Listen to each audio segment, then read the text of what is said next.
벌써 10년은 더 된 얘기입니다. 제가 다닌 초등학교 축구부의 타카야나기와 카와시마는 매우 사이가 좋아 마치 언제나 쌍둥이처럼 붙어 다녔습니다. 공부도 운동도 1등과 2등은 언제나 이 두 사람이 도맡아 하고 있었죠. 당연히 두 사람은 반에서 인기가 많았고 두 사람이 학교를 쉬었을 때는 반 전체가 쓸쓸해지곤 했었습니다. 저는 그 애들과 같은 축구부였고 집이 가깝기도 해서 두 사람과는 친하게 지냈습니다. 저에게는 그것이 어찌나 자랑스럽게 느껴지던지 꼬마인데다 몸도 약하고 공부도 그럭저럭 하는 정도인 제가 이 두 사람과 친하게 지낸다는 것만으로도 다른 사람들에게 우월감을 가질 수 있었던 거죠. 하지만 초등학교 3학년 때 그 일이 일어나고 말았습니다. 저희들은 근처 냇가에 낚시를 하러 갔습니다. 그때 저는 생일 때 아버지에게 조르고 졸라서 선물 받은 폴라로이드 카메라를 언제나 목에 걸고 다니곤 했습니다. 그때도 카메라를 가져간 저는 두 사람의 사진을 찍어주기로 했었죠. 하지만 지금 돌이켜보면 그때 사진 따위 찍지 않았더라면, 카메라 따위 가져오지 않았더라면 그런 일은 일어나지 않았을지도 모릅니다. 집에 돌아가서 찍은 사진을 보다 보니 어떤 이상한 것이 눈에 들어왔습니다. 그것은 타카야나기와 카와시마가 서 있는 것을 찍은 사진에 있었죠. 카와시마의 오른쪽 팔 아랫부분의 강물에 사람의 눈 같은 것이 찍혀 있었습니다. 당시에 저는 심령 사진이라는 것이 있다는 것은 알고 있었지만 설마 내가 그런 것을 찍을 것이라고는 생각지도 못했기 때문에 기분 나쁘다는 생각을 하고는 그 사진을 머릿속에서 지워버리려고 했습니다. 하지만 축구부 연습 도중 카와시마의 오른팔이 다친 것은 그로부터 며칠이 지난 후였습니다. 시내 초등학교 간의 축구대회에서 공이 팔에 맞으면서 팔이 부러져 버린 것입니다. 카와시마는 병원에 입원하게 되었습니다. 저는 묘한 두려움을 느끼며 책상 서랍에서 지난번에 그 사진을 꺼내보았습니다.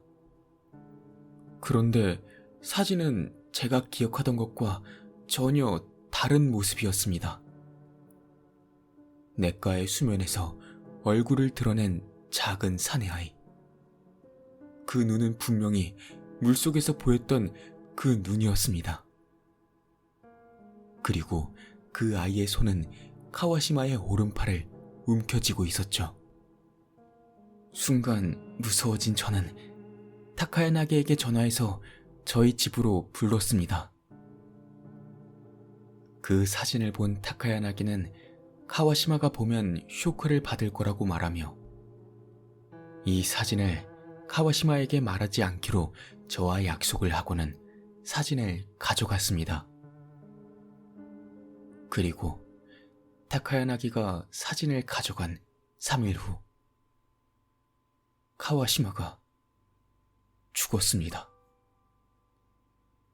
사인은 병실로부터 뛰어내린 것이라고 하더군요. 반 친구 중에 카와시마가 뛰어내린 날 병문안을 간 친구가 있었습니다. 그 친구는 이렇게 말했습니다.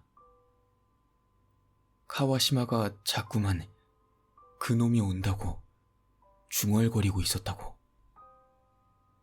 의사 선생님이나 카와시마의 어머니는 입원 생활의 스트레스 때문이라고 설명해 주었다지만 카와시마가 죽은 진짜 이유는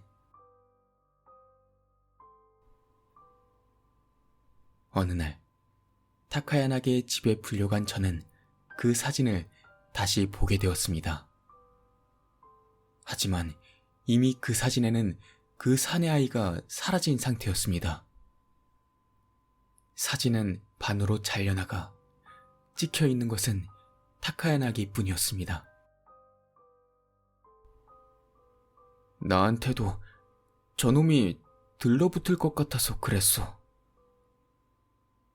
타카야 나기는 그렇게 설명했습니다.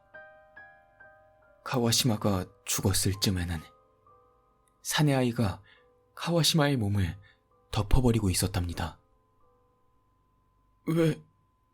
왜 바로 안 자른 거야? 그랬다면 카와시마는...